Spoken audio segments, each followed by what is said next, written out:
Thank you everyone for coming. The class has officially started. We'll start with 10.5 ounces of bread flour and 4 eggs, okay? And then I'll see if I need to change it.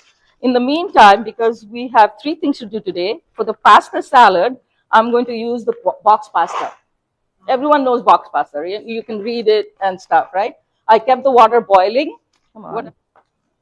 And I have gloves on because most of the time, I'll be cooking with food that I'm going to serve immediately. So it's best to have gloves on when you have food that you're going to serve, right? Because today is not a lot of cooking, it's a little cooking. Mostly it's actually, pasta is an easy dish. So I think that's sea salt level. I'll taste it later. The best thing to do is taste it, right? I'll get the tasting. So I'm going to boil the pasta as soon as the water boils. And then we will go into the dressing. So I'll also show you how to make a vinaigrette dressing, right? The vinaigrette dressing, the main component you have to remember is olive oil to vinegar. This ratio is the main thing that you have to learn. Vinegar, 1 part, olive oil, 3 parts. It's acid to fat ratio. That's the main thing, right? Once you do that, the rest of them are to flavor the vinaigrette. So however you want to do it. Now, we are going to do the dressing here, and I have shallot. I have my shallot. I have my garlic that I'm going to mince. And then I said the artichoke blend juice. Basically, this is from the olive bar in ShopRite. So all the ingredients you have for the pasta salad, I got it from, I just measured it and put them in, right, from the salad bar. Because instead of buying each one separately, which was going to cost me more, I kind of said, you know, they're all the same. In fact, this might be more fresh, so why not use it from there, right? So I have your sun-dried tomatoes in here. I have the artichoke hearts. I have the mixed olive, right, and the red bell pepper, and the roasted garlic. All of them are there. I have a little more of the roasted garlic. It's a few cloves. Actually, I went a little over. I made several cloves, which is about 8 cloves I put in because I love garlic, and roasted garlic actually gives a great flavor to things, right?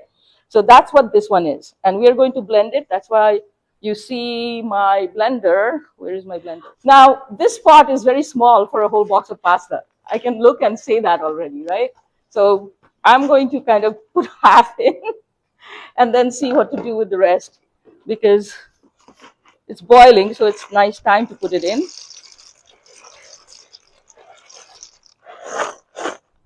Yeah, I'm going to put half the pasta because I don't think it can hold more.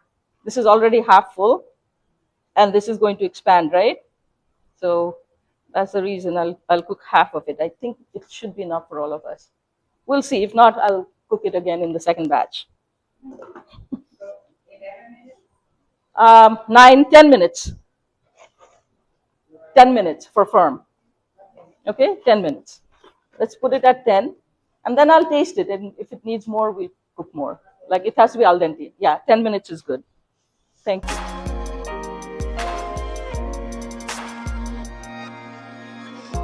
We need for a vinaigrette 6 tablespoons and 1 tablespoon, right? And then 1 tablespoon of the artichoke blended juice, which is that here.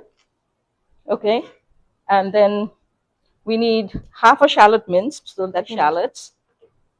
Let me see if you can see it from here. Most probably not with all the stuff in front, but I'm going to try. I mean, all of us know how to mince a shallot by now, hopefully. Minced garlic, okay? That's the 2 things that will flavor it a little bit. And then I do have the Dijon mustard, so that will go in. Salt and pepper, and I'll put everything together, so it's not a big problem, right? We'll emulsify it and do it all together.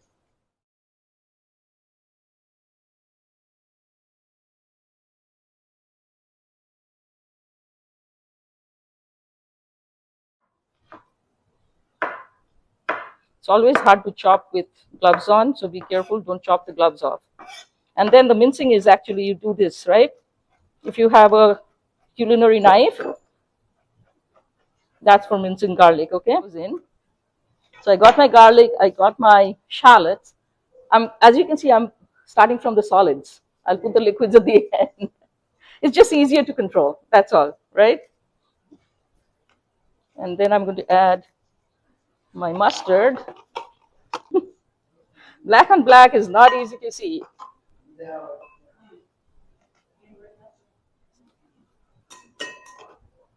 Right? Okay, then we have the artichoke blend juice, which is right here. And how much do I have? 1 tablespoon, right? And if you can see,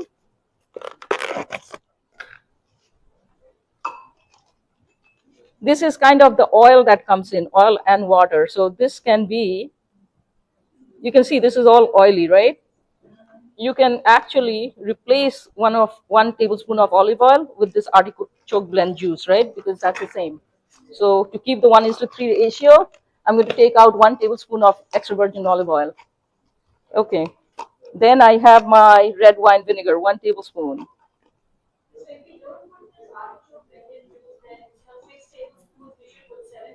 No, you have to put 6. So here, because the artichoke is there, it should be 5. It shouldn't be 6. It's 1:3, right? So that's the reason. That's why I'm going to put 5 now instead of 6. And I'm going to just mix it together so that when the oil comes in, it's easier for me. Okay. I didn't put salt and pepper yet, if you haven't noticed, right? I'll put it after I taste it, because sometimes when you have these ingredients, it has stuff with it, right, added. So I don't want to do that. Let's get the emulsion ready. By the way, when I bought this, I bought robust because I wanted the olive oil taste to come through. Nowadays, there's a lot of flavors of olive oil that you see. Robust usually means it's cold pressed, so that the flavor of robust comes in much more. So you can see the emulsion has come through. See, it's become a complete vinaigrette, right? It's not like oil separate or this separate or that separate, all of them together, right? Now I'm going to add my pepper and salt. So let me first add the pepper. Fresh pepper is always better than any other. And I'm going to taste it before I add the salt. This one had the Dijon mustard I used, so I'll take that out. I'll use this instead.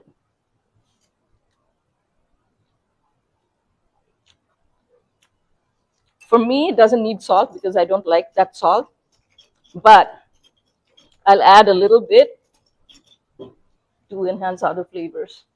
So literally a pinch of salt here. My vinaigrette is done, by the way. Now we are going to do the other part, right, for the salad.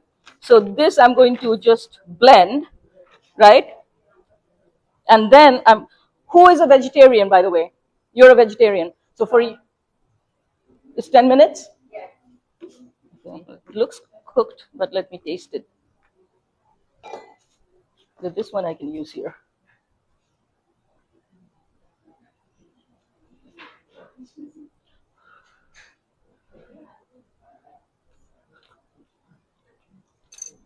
It's done. This is the pasta salad. It has.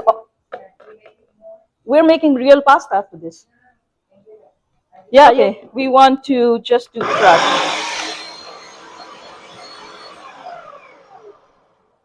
Okay, pulse a little.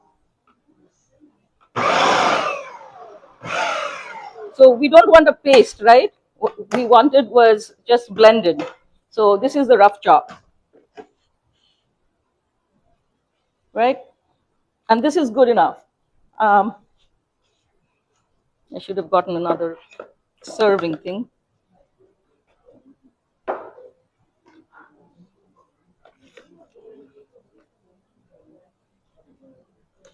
So this all goes in there, becomes a part of the pasta salad.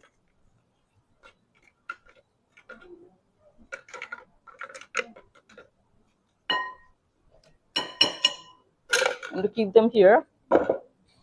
And then I'll chop the ham and put it in later, right? That's going to be the last piece for my pasta salad. So we're going to see if this is done. As soon as it's done, I'm going to pour it out. Give me 1 second. Now, if pasta sits for long, you can see it clumps up, right?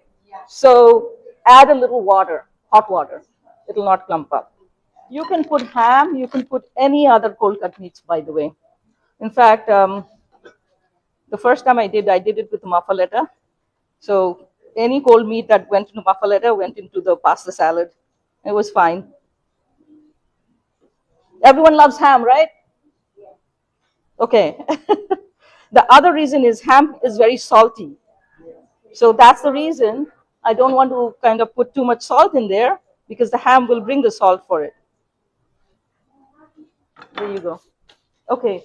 What I'm going to do is now I'm going to give a little for her and then add ham to this.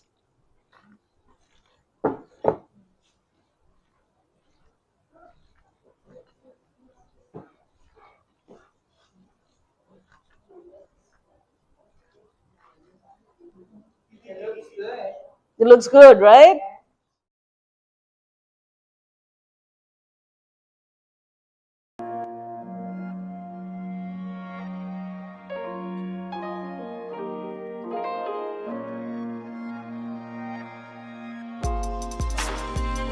I have to open my hand because we do need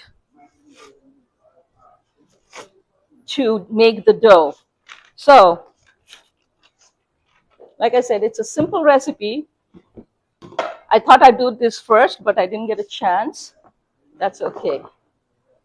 And let me get the salt and the olive oil, right? That's all four I need. I don't need more than that. So 4 things I need: the bread flour, the salt, the olive oil, and the eggs.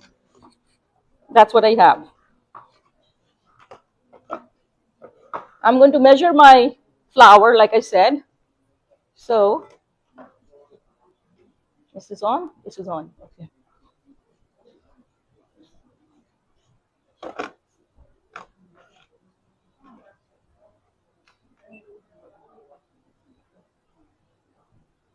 This is too heavy, so I have to tear it first.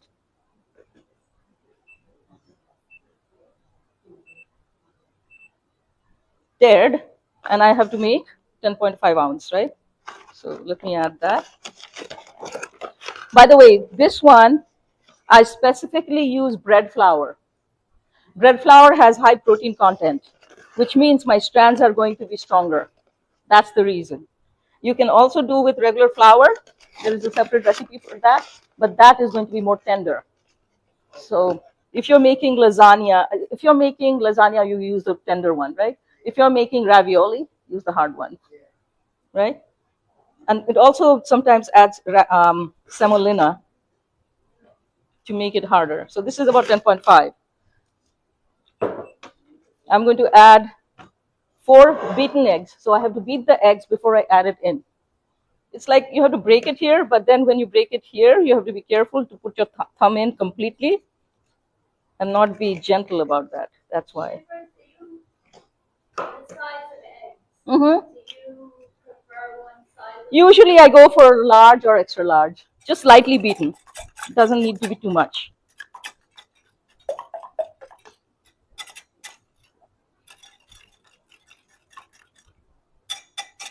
Actually, I am going to use a fork. You know why? Because I like to put that in here with a fork. Like I blend it first with a fork instead of with my hands first. And then I go in with my hands. That way the hands stay clean. Make a hole in the middle and I'll pour the egg. Same thing many people do outside on the table, right? I don't like the table because it breaks sometimes. So I do it in a bowl, but I do the same thing. I put it in the middle, and they do one at a time, but I'm not doing one at a time. I'm doing a little more, but I'm mixing it from the center. So the same technique, but in a bowl. You can see it's still wet. I'm trying to incorporate the wet to the dough, and then I'll go in with my hands and then blend it together. Oh, I do have to add the salt and the oil first. I forgot that. So let me add that. Just the salt, yeah. 1 tablespoon olive oil.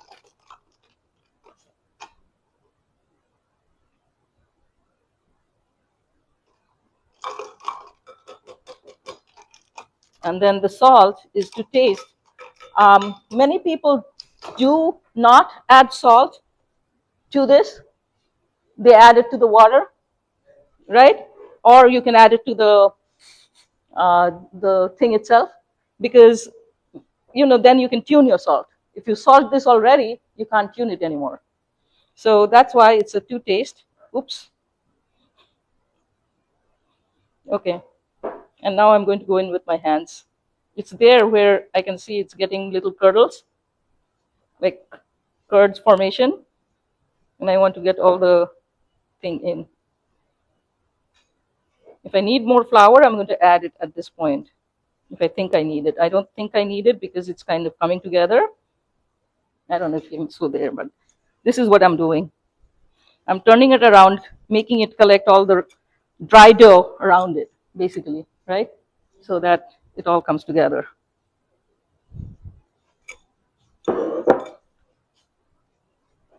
And then I'll go in with both the hands. Okay? You do need to rest the dough before you roll it out. So if I need, I can take a little more flour from here.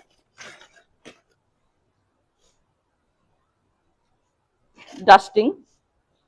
And that to touch will go away. Now it won't stick to my hands when I touch it. And that's the consistency you want. It's soft, but it should not be sticking to your hands. Right? Roll for the pasta.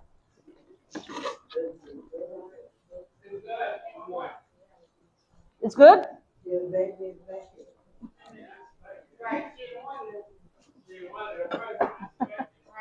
Okay.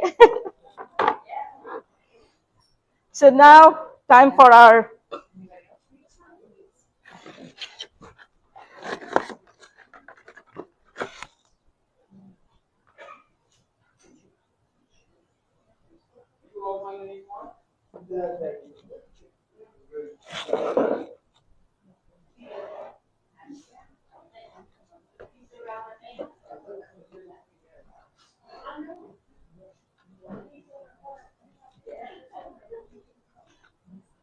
So what I'm doing here is I'm flattening it to a disc. Let me keep it down like that, you can see. So I'm flattening it to a disc so that it can go in here, right? This one has settings. So it has 4 settings to make it very wide and then very narrow. So I'm going to try to make it so that the first setting gets in, and then I'll do the rest of them. So I'm cutting it into pieces because I'm going to roll this after here. Keep the rest here. I'm going to try to make it into a squarish kind of shape. It may or may not be. It doesn't matter much.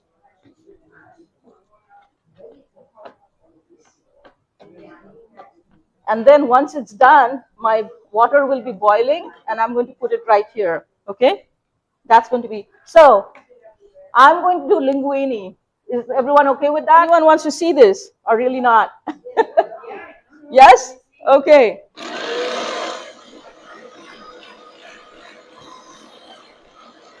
This is the hard part because it falls very fast. Okay, then I make it. What? Oh yes, I made pasta at home, and that's when I'm like, okay, this is doable. Okay, instead of a hand, I got the machine one. So the next, so you have to do one at a time. I did one level. This is the second level, level 2. Right? When it gets too big, I will cut it in the middle again. So I'm going to cut it in the middle because it's too big for me to handle. And then I'm going to put a little flour in so that it doesn't stick to itself. So that happens sometimes. It will start sticking to itself. So I don't want that to happen. So I coat it with flour, because if you coat it with flour, it's not going to stick to itself. That's the whole reason. Okay? That's why you need a little flour handy every time when you do this. Okay, the third level. So it goes closer and closer and closer. We are at 1. This one doesn't go more than this there's a KitchenAid extension that is better than this. And you can't be too wide, as you can see, right? I'm pulling it a little bit so that it gets a little thinner.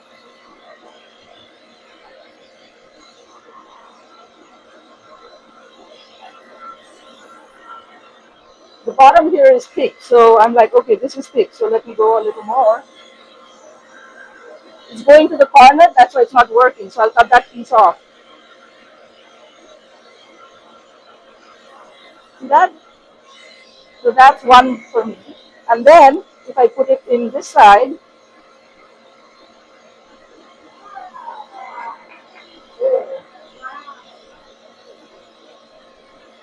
the ends were thicker, that's why it was not trying to come out. And then immediately you add a little flour to it, okay, so that it doesn't stick to each other. Yeah, I'm going to put it, I was doing a lot for everyone to have. That's why I was doing all of it again. That's it. And this takes a minute. So while this is cooking, I'm going to do the Cacio de Pepe.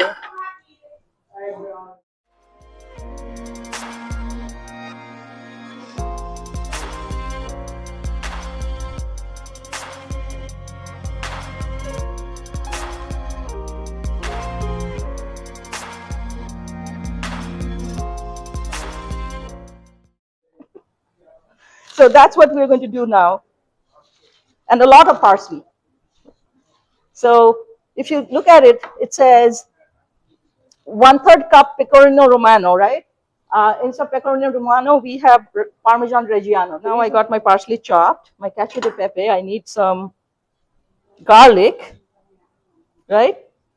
2 cloves of garlic. This one I'm going to go and do a big garlic here, 2 cloves. I'm doing slice on the angle.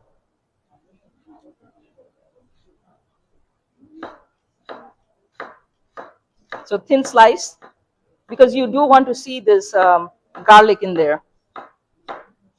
Okay. Let me take this away and keep it here now. The leaves you can use for pesto sauce, or if you want to cook or put it in stocks, right? If you're making stocks, you can put the parsley stem in stocks. I didn't want to put it here because you're going to eat it raw. Like it's literally going to be coating the pasta. So it's not fun to eat stems, right? When you're eating pasta. So that's the reason. Yeah, so now the pasta is getting done and we're going to do the Cacio de Pepe. So that's this one. Is that hot? I don't know which one's hot anymore. I think this one's hot. So I'm going to put a tablespoon of, and this is very easy because all it's doing is it's roasting the. What are you making now? We're doing the Cacio de Pepe, the last part. Okay. With this, remember, we're going to roast the garlic. That in here. So the salt I'll put last, but the big, remember the big chunks. So I put the 1 teaspoon big chunks. Okay. Yep. So little salt. This is all sauteed, and when the pasta is done, it goes into here. So you put everything, all that is going into pasta. Yep. All this will come into the pasta. I'll toss the pasta with the water in this one. That's what's going to happen. Okay. Right? So the pasta should be ready, no? Pasta is almost ready. This one doesn't take long. Remember I said? Look at that, right? Wow, that looks good. Yeah, that's the thing. It doesn't take very long. It's not even boiling. If it boiled, it would be faster. But it just came down from the boil. Once it boils, I'm going to just take it out and put it here. That's it. This is the end of the thing. Okay, let me taste my pasta. If it's done, it's done. That's it. The end. So.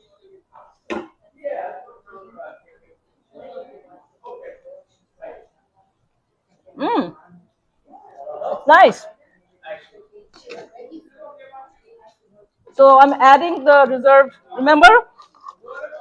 the water, half cup pasta cooking water. So that's my, I have very little pasta, so I'm going to do 1/4 cup now.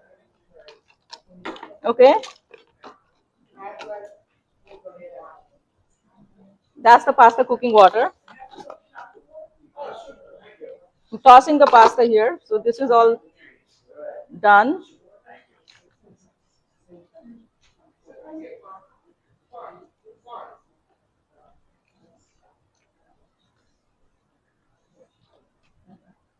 Now I have finished cooking my pasta. I'm going to toss it in a bowl, right? It has the garlic, it has the peppers.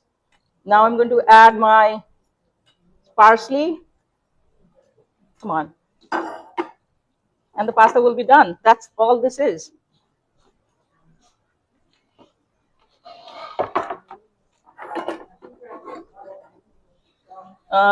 Where's my gloves? I don't have gloves. I'll use this hand instead. Say 1/3 cup loosely packed parsley. I think it's all of the parsley. 1 cup. See how much parsley this is? And 1/3 cup, right?